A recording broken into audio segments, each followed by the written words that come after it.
Hello, I'm David Dyer, and I have had the good fortune to be involved with so many productions with Aspen Community Theater. I can't even probably put a number on it, at least 15. And I came to Aspen Community Theater in the fall of 1981. Very auspiciously, actually. I got a call a few hours before their final dress rehearsal for The Sound of Music. Paul Walker was the director, and he was also the director at the Crystal Palace where I worked.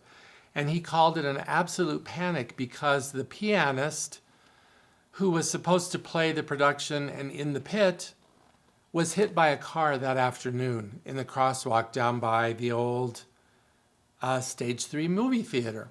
So anyway, I rose to the occasion and got myself over there, and I had played a production of The Sound of Music before, so it wasn't pure sight reading. But anyway, the ironic thing about that was that pianist who had been hit by the car was a girl I had gone to high school with, and we used to carpool to piano lessons together.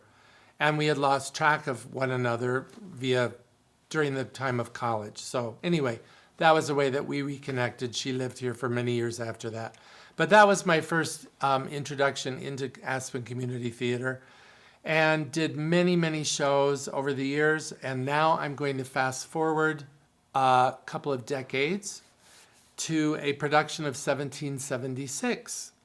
And I was now the conductor and music director for that production. And we were in the Wheeler, and we were in the middle of a performance, and there's a scene in 1776 that I believe is considered the longest scene without music in musical theater.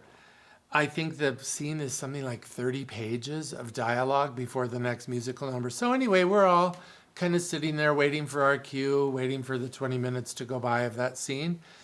And we hear this very peculiar noise, but we don't really think much about it.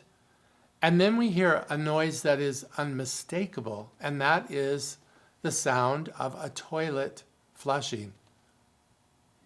And we just all looked at each other in disbelief and started laughing, trying to be quiet. Me laughing so hard, I truly nearly fell off of the podium. It was none other than Jeff Bestick, who was in the show and had gone off stage and forgotten to turn his body mic off. So that's just one funny story. There are lots of funny stories through the years, lots of poignant, wonderful, memorable stories. And I just want to give a personal shout out to Rita Hunter, who has been a tireless leader of that organization for so many years, has championed all kinds of people, has been my champion and my hero.